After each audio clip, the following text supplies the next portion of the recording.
বাঙালিয়ানায় আজকের আমাদের রেসিপি হচ্ছে পাট পাতার বড়া। তো সেই পাট পাতার বড়াটা কিভাবে বানালাম সেটা চলুন আপনাদের সঙ্গে শেয়ার করব। এই পাট পাতার বড়াটা আমি অল্প পাট পাতা দিয়ে বানিয়েছি। তো সেই জন্য অল্প পাট পাতা দিয়ে কীভাবে বড়াটা করব সেটা আপনাদের সঙ্গে শেয়ার করব। আমি প্রথমে পাট পাতাটাকে বেছে পরিষ্কার করে নেব। আমি এখানে শুধু পাতাগুলো নিয়েছি, ডাঁটিটা নিইনি। পাতাগুলো এখানে ছোট ছোট পাতা, সেই জন্য সেটাকে আমি কুচিয়ে বড়া করব।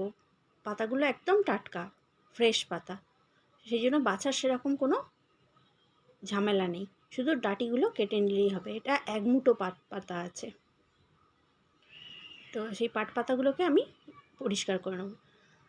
আমি এখানে পাট পাতাগুলোকে কুচিয়ে নিয়েছি, খুব মিহি করে কুচাইনি, একটু বড় করে কুচিয়ে নিয়েছি। এর মধ্যে দিয়ে দিচ্ছি ছোট সাইজের দুটো পেঁয়াজ, ছোট সাইজের দুটো পেঁয়াজ কুচি দিয়ে দিচ্ছি। আর লাল লঙ্কার কুচি, দুটো লাল লঙ্কা কুচি করে দিয়ে দিচ্ছি। এর মধ্যে এবার দিয়ে দেব 1 চামচ কালো জিরে, ছোটো চামচের 1 চামচ কালো জিরে। কালো জিরে দিলে এটার টেস্টটা একটু অন্যরকম হবে, আর কালো জিরে খাওয়াটাও খুব উপকার। এর মধ্যে এবার দেব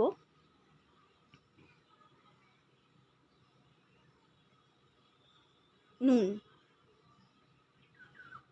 পরিমাণ মতো নুন। নুন ঝালটা সবসময় নিজেদের পরিমাণ মতো আন্দাজ মতো দেবেন।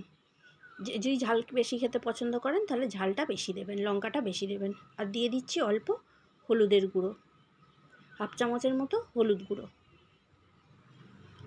আর দিয়ে দিচ্ছি একটু খাবার সোডা, 1 চিমটে খাবার সোডা। আর দিয়ে দিচ্ছি 2 চামচ কর্নফ্লাওয়ার। কর্নফ্লাওয়ারের জায়গায় আপনারা অ্যারারুটও ব্যবহার করতে পারেন।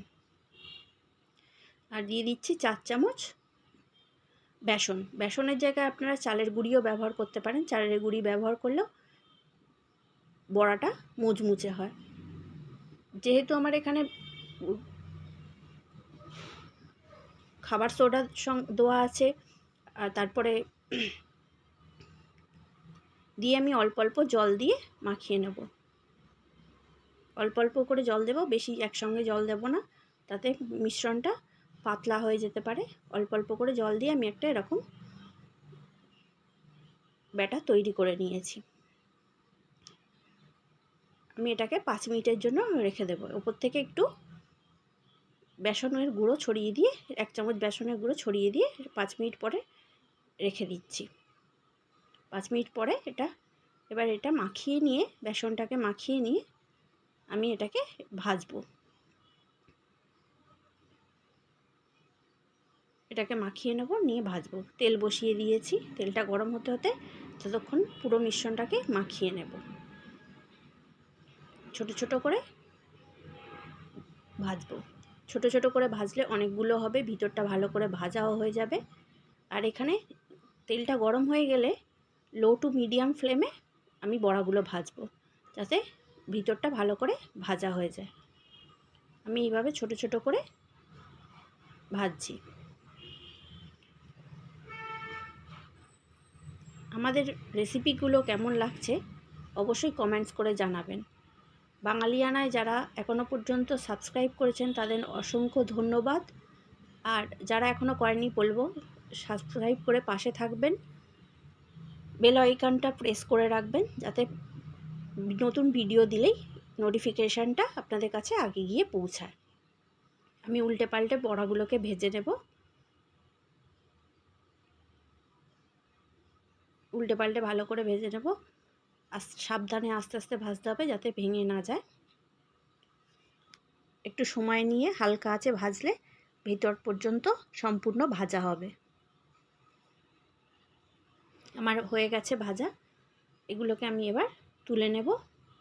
একটু নেড়ে চেড়ে ভালো করে লাল করে ভেজে নিচ্ছি, নিয়ে তুলে নেব এটাকে।